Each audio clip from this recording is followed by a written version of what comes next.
کو بھی علماء کرام نے ڈسکس کیا ہے کہ اگر ایسا شخص کہ جس کی حالت ظہری اگر ٹرانسجنڈر کے ذریعے بھی عورت بن چکی ہے تو اب اس کو عورتوں کے زمرے میں رکھا جائے گا، لیکن اس کی اس حالت کا میڈیکل پوائنٹ آف ویو سے پورا معائنہ کیا جائے گا کہ صرف نفسانی خواہش کی خاطر، تسکین، جنسی تسکین کی خاطر اس نے ایسا کیا ہے، تو اگر اس کو تو مجبوری کہو یا معذوری کہو، کل سے یہ ذہنی مریض جو ہیں، یہ تسکین، جنسی تسکین کے چاہنے والے جو یہ چاہتے ہیں کہ یہ ہماری مجبوری ہے، تو کل سے یہ کہیں گے ہم گدھا بننا چاہتے ہیں تو گدھا بنا دو گے ان کو، اگر یہ کہیں ہم چوہا بننا چاہتے ہیں تو ان کو چوہا بنا دو گے، اگر ان کو آپ کہیں کہ بندر بنانا ہے تو ان کو بندر بنا دو گے۔ ان کا علاج لاتوں کے بھوت باتوں سے نہیں مانتے، ان کا باقاعدہ میڈیکل ٹیسٹ کر کے دیکھا جائے اور ان کو وہ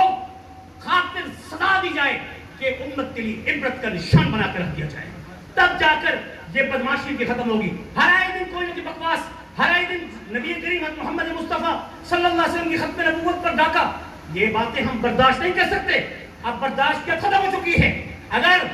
آپ نے اپنے قانون کو حرکت میں نہ دیا اور قانون بل پاس چکا ہے،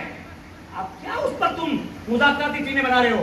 میں یہ پوچھنا چاہتا ہوں، جب بل سرے سے غیر اسلامی ہے تو صدر اور وزیر اعظم کو حق حاصل ہے کہ فوراً اس بل کو وہ کلعدم قرار دے دے، اس بل کو مذاکرات کی میز پہ لانے کی ضرورت ہی نہیں ہے۔ اور یہاں تک کہ میں جو بات کہہ رہا ہوں کہ نبی کریم صلی اللہ علیہ وسلم کا فرمان، لعن النبی صلی اللہ علیہ وسلم المخنثین من الرجال المترجلات النساء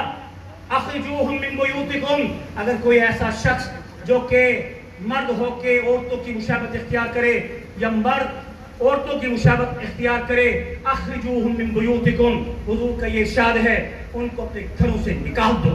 ان کو اپنے گھروں سے نکال دو۔ علماء کرام موجود ہیں، فقہائے امت میں اس پر بڑی تفصیل کے ساتھ روشنی ڈالی ہے کہ ان کا جنازہ کیسے پڑھایا جاتا ہے، ان کا غسل کون دے گا، ان کے وغیرہ وغیرہ لوازمات کیا ہیں، مگر یہ آج کی جو فرسودہ بد اخلاقی اور اخلاق باختہ جو حرکت ٹرانسجنڈر کی شکل میں کی گئی ہے، اس ٹرانسجنڈر کی شکل کو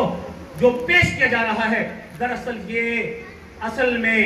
یہ لوتی قوم کی اس قوم کی اس روش کو پورا کرنے کی کوشش کی جا رہی ہے جس کی ہرگز ہم اجازت نہیں دے سکتے۔ بس اسی آیت پر میں اکتفا کروں گا، وَإِذَا تَوَلَّى سَعَىٰ فِي الْأَرْضِ لِيُفْسِدَ فِيهَا وَيُهْلِكَ الْحَرْثَ وَالنَّسْلَ وَاللَّهُ لَا يُحِبُّ الْفَسَادَ، جو شخص زمین پر میرے حکم سے مڑ کر فساد کرے گا اور وہ نسلوں کی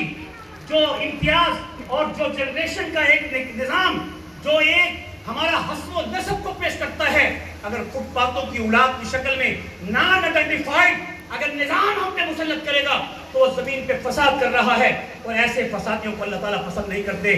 وآخر دعوانا ان الحمد للہ رب العالمین۔